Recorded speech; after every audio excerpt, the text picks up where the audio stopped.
ഇന്ന് കുറച്ച് നാട്ടുമാങ്ങാപ്പഴം കിട്ടിയിട്ടുണ്ടായിരുന്നേ. അപ്പോൾ വിചാരിച്ചു അതിൽ കുറച്ചെടുത്തൊന്ന് പുഴുങ്ങിയെടുത്താലോ എന്ന്. അപ്പോൾ ഞാൻ മാങ്ങ കുറച്ചെടുത്ത് അതിൻ്റെ ഞെടുപ്പൊക്കെ ഒന്ന് കട്ട് ചെയ്ത് കളഞ്ഞിട്ട് ഒന്ന് കഴുകി എടുത്തുകൊണ്ട് വരട്ടെ. അപ്പോൾ നല്ലതുപോലെ ചൊനയൊക്കെ ഒന്ന് പോകുന്ന രീതിയിൽ ഒന്ന് കഴുകി എടുത്തുകൊണ്ട് വരാവേ. ഇനി നമുക്കിത് പുഴുങ്ങാനുള്ള പാത്രം എടുത്തുകൊണ്ട് വരാം കേട്ടോ. അപ്പോൾ ചട്ടിയിലോ അല്ലെങ്കിൽ മൺകലത്തിലോ ഒക്കെ പുഴുങ്ങുന്നതാണ് ഏറ്റവും നല്ലത്. അതിനാണ് ഏറ്റവും കൂടുതൽ ടേസ്റ്റും കേട്ടോ.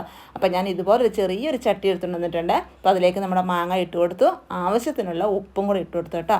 പിന്നെ ഞാൻ ശർക്കര ഉരുക്കിയതാണ് ഒഴിച്ചു കൊടുക്കുന്നത്. ഈ ഒരു ശർക്കര വെള്ളത്തിൽ മാത്രമാണ് കേട്ടോ ഞാൻ നമ്മുടെ മാങ്ങ പുഴുങ്ങിയെടുക്കുന്നത്. എന്നിട്ട് നമുക്കൊന്ന് അടച്ച് വെച്ചെടുക്കാം കേട്ടോ. ഒന്ന് തിളച്ച് വന്നതിന് ശേഷം നമ്മൾ ഇതുപോലെ ഇടയ്ക്കിടയ്ക്ക് ഇതുപോലെ മാങ്ങ ഒന്ന് ഇളക്കി ഇട്ട് കൊടുക്കണം കേട്ടോ. രണ്ട് ഭാഗവും നല്ലതുപോലെ വെന്ത് വരുന്നത് പോലെ. ഇനി നമുക്കൊന്നും കൂടെ അടപ്പ് തുറന്ന് നോക്കാം. ഇതാ നമ്മുടെ മാങ്ങ ഏകദേശം ശർക്കരയൊക്കെ ഒന്ന് വറ്റി വന്നിട്ടുണ്ട്, മാങ്ങയിലേക്ക് പിടിക്കുന്ന രീതിയിലായിട്ടുണ്ട്. ഇനി നമുക്കിതൊന്ന് തുറന്ന് വെച്ചിട്ട് നമുക്കിത് ഇച്ചിരി പറ്റിച്ചെടുക്കാം കേട്ടോ. അങ്ങനെ ശർക്കരയൊക്കെ വറ്റി വന്നിട്ടുണ്ട് കേട്ടോ. ഇനി നമുക്ക് ചൂടോടെ തന്നെ നമുക്ക് വേറൊരു പാത്രത്തിലേക്ക് ഇത് മാറ്റി കൊടുക്കാവേ. അല്ലെങ്കിൽ നമ്മൾ ഈ ചൂട് പാത്രത്തിൽ തന്നെ ഇരുന്ന് കഴിഞ്ഞാൽ ശർക്കരയൊക്കെ എന്താണെന്ന് ഉറച്ചു പോകും. അതുകൊണ്ട് നമുക്ക് ചൂടോടെ തന്നെ വേറൊരു പാത്രത്തിലേക്ക് മാറ്റി കൊടുക്കാവേ.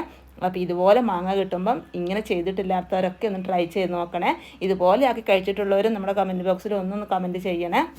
അപ്പോൾ അങ്ങനെ നാട്ടുമാങ്ങ അതാ നല്ല ശർക്കരയിൽ പുഴുങ്ങിയെടുത്ത് നല്ല അടിപൊളിയായിട്ട് വന്നിട്ടുണ്ട് കേട്ടോ. ഇനി നമുക്കിത് തണുത്ത് കഴിയുമ്പോൾ കഴിക്കുന്നതാണ് നല്ല ടേസ്റ്റ് കേട്ടോ. അതാ നല്ല അടിപൊളിയായിട്ട് വന്നിട്ടുണ്ട്. ഇനി നമുക്കൊന്ന് കഴിച്ച് നോക്കാവേ. ഓക്കേ.